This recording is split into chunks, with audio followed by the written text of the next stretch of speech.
International break കഴിഞ്ഞ് വരുന്ന ആഴ്സണലിന്റെ coach Mikkel Arteta ഒരു സ്ട്രെസ് ഫ്രീ എൻവയൺമെന്റിലേക്കല്ല നടന്നു കയറുന്നത്. സെപ്റ്റംബർ 15 ബ്രേക്കിന് ശേഷമുള്ള ആദ്യത്തെ മാച്ചിൽ അദ്ദേഹത്തിന്റെ ടീമിനെ അണിനിരത്തുന്നത് നോർത്ത് ലണ്ടൻ ഡെർബിയിലാണ്. ടോട്ടനം ഹോട്ട്സ്പറുമായിട്ട് മാച്ച്, അതും അവരുടെ സ്റ്റേഡിയത്തിൽ ഒരു എവേ മാച്ചാണ്. അതിനുശേഷം മിഡ് വീക്കിൽ അറ്റ്ലാന്റ, യൂറോപ്പ ലീഗ് വിന്നേഴ്സായ അറ്റ്ലാന്റയുമായിട്ടുള്ള ചാമ്പ്യൻസ് ലീഗിന്റെ സ്റ്റാർട്ടിംഗ് മാച്ച് വരുന്നുണ്ട്. അതിനുശേഷം 22 മാഞ്ചസ്റ്റർ സിറ്റിയുമായിട്ടുള്ള എവേ മാച്ചാണ് വരുന്നത്. സോ ഒരു ടഫ് വീക്കാണ് ആർട്ടറ്റയ്ക്കും സംഘത്തിനും മുന്നിലുള്ളത്. ഈ മത്സരങ്ങൾ അടുപ്പിച്ചു വന്നു എന്നുള്ളത് കൊണ്ടല്ല ഇതിന്റെ ടഫ്നെസ് കൂടുന്നത്.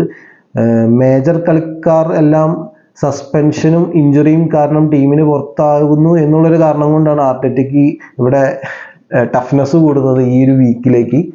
പറഞ്ഞു തരാണെങ്കിൽ ഓൾറെഡി ക്ലബിന്റെ മെയിൻ പ്ലെയറായ ഡെക്ലാൻ റൈസ്, മിഡ്ഫീൽഡർ, കഴിഞ്ഞ ബ്രേക്കിന് തൊട്ടുമുണ്ടായ ബ്രൈറ്റൺ ആയിട്ടുള്ള പ്രീമിയർ ലീഗ് മത്സരത്തിൽ റെഡ് കാർഡ് കണ്ടിരുന്നു. സോ അദ്ദേഹം എന്തായാലും നോർത്ത് ലണ്ടൻ ഡെർബി ഉണ്ടാവില്ല.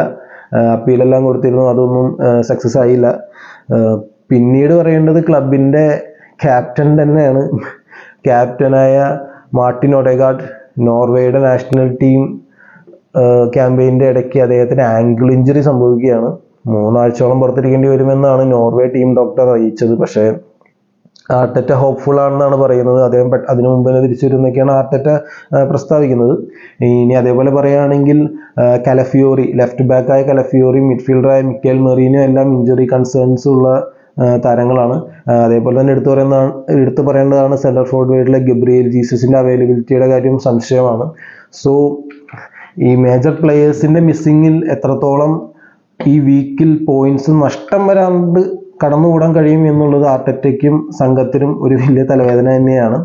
സോ സിറ്റി ആയിട്ടുള്ള മാച്ച് എന്നൊക്കെ പറയുന്നത് വളരെ ടൈറ്റിൽ ചലഞ്ച് ഡിസൈഡിങ് മാച്ചിന്റെ ഒരു ഫയറുള്ള മാച്ചാണ്. അതെല്ലാം നോർത്ത് ലണ്ടൻ പിന്നെ പറയാണ്ട് ഓൾറെഡി ഫുൾ ഓൺ ഫയറിൽ നിൽക്കുന്ന ഒരു മാച്ച് തന്നെയാണ്. സോ സിസ്റ്റത്തിലെ മെയിൻ പ്ലേയേഴ്സ് അൺഅവൈലബിൾ ആയിട്ട് നിൽക്കുന്ന സാഹചര്യത്തിൽ കൂടി ഈ ഒരാഴ്ച അധികം പോയിന്റ്സ് നഷ്ടപ്പെടാതെ മുന്നേറാൻ ആർട്ടറ്റയ്ക്ക് കഴിഞ്ഞാൽ, ഇടയിൽ വരുന്ന അറ്റ്ലാന്റ മാച്ചിനെ അധികം സ്ട്രെസ് ചെയ്യുന്നില്ല, പ്രീമിയർ ലീഗിൽ അധികം പോയിന്റ്സ് നഷ്ടപ്പെടാതെ മുന്നേറാൻ കഴിഞ്ഞു കഴിഞ്ഞാൽ അത് ആർട്ടറ്റയ്ക്കും ആഴ്സണൽ ടീമിനും കൊടുക്കുന്ന ഒരു ബൂസ്റ്റും ബിലീഫും വേറെ ലെവലിലായിരിക്കും.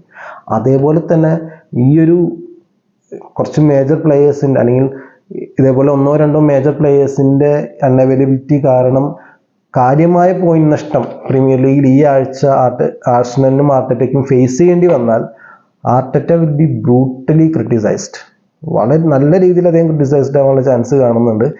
കാരണം ടൈറ്റിൽ ചലഞ്ചേഴ്സ് ആണ് എന്ന് പറഞ്ഞാണ് സീസൺ ആഴ്സണൽ സ്റ്റാർട്ട് ചെയ്യുന്നത് തന്നെ. സോ ഇതിപ്പോൾ സെപ്റ്റംബർ എത്തിയിട്ടേ ഉള്ളൂ. ഇപ്പോൾ തന്നെ കാര്യമായ പോയിന്റ്സ് നഷ്ടം വരുത്തി കഴിഞ്ഞാൽ ആഴ്സണലിന്റെ ബിലീഫിനെ അതും വല്ലാതെ ബാധിക്കും. അതേപോലെ തന്നെ കോച്ചിന്റെ കോൺഫിഡൻസിനെയും പ്ലെയർ കോൺഫിഡൻസിനെയും അത് വളരെയധികം നെഗറ്റീവായി ഇമ്പാക്ട് ചെയ്യാനുള്ള സാധ്യതയുണ്ട്. സോ ഇവിടെ 2 മേജർ കാര്യങ്ങൾക്കാണ് വഴിയൊരുങ്ങുന്നത്. ഒന്ന്, മിക്കേൽ ആർട്ടറ്റയുടെ ഒരു മാസ്റ്റർ ക്ലാസ് ഈ ഒരാഴ്ച ആഴ്സണലിനെ സേവ് ചെയ്യുമോ ഇല്ലയോ എന്നുള്ളൊരു കാര്യം. മറ്റൊന്ന്, ഇറ്റാലിയൻ പ്ലെയറായ ജോർജീനോ ആഴ്സണലിന്റെ മിഡ്ഫീൽഡിൽ എന്ത് തരം ഇമ്പാക്റ്റ് ആയിരിക്കും അദ്ദേഹത്തിന് കൊണ്ടുവരാൻ കഴിയും എന്നുള്ളൊരു കാര്യമാണ്. കാരണം ഓൾറെഡി ഡെക്ലാൻ റൈസും മാർട്ടിൻ ഒഡെഗാർഡും നോർത്ത് ലണ്ടൻ ഡെർബി എല്ലാം മിസ് ചെയ്യും എന്നുള്ള സാഹചര്യത്തിൽ ജോർജീനോ തന്നെയായിരിക്കും ക്ലബിന്റെ മിഡ്ഫീൽഡിലെ ആശ്രയം എന്ന് പറയുന്നത്. സോ ആഴ്സണൽ പ്രീമിയർ ലീഗിൽ ഈ 2 ഗെയിംസിൽ നിന്ന് എത്രത്തോളം പോയിന്റ്സ് നേടും എന്നാണ് നിങ്ങൾ കരുതുന്നത് എന്നുള്ളത് താഴെ കമന്റ് സെക്ഷനിൽ ഒന്ന് രേഖപ്പെടുത്തുക. അതേപോലെ നിങ്ങൾക്ക് ഈ വീഡിയോ ഇഷ്ടപ്പെട്ടെങ്കിൽ ഒന്ന് ലൈക്ക് ചെയ്യുക, സബ്സ്ക്രൈബ് ചെയ്യുക. And finally thank you for watching this video and have A nice day.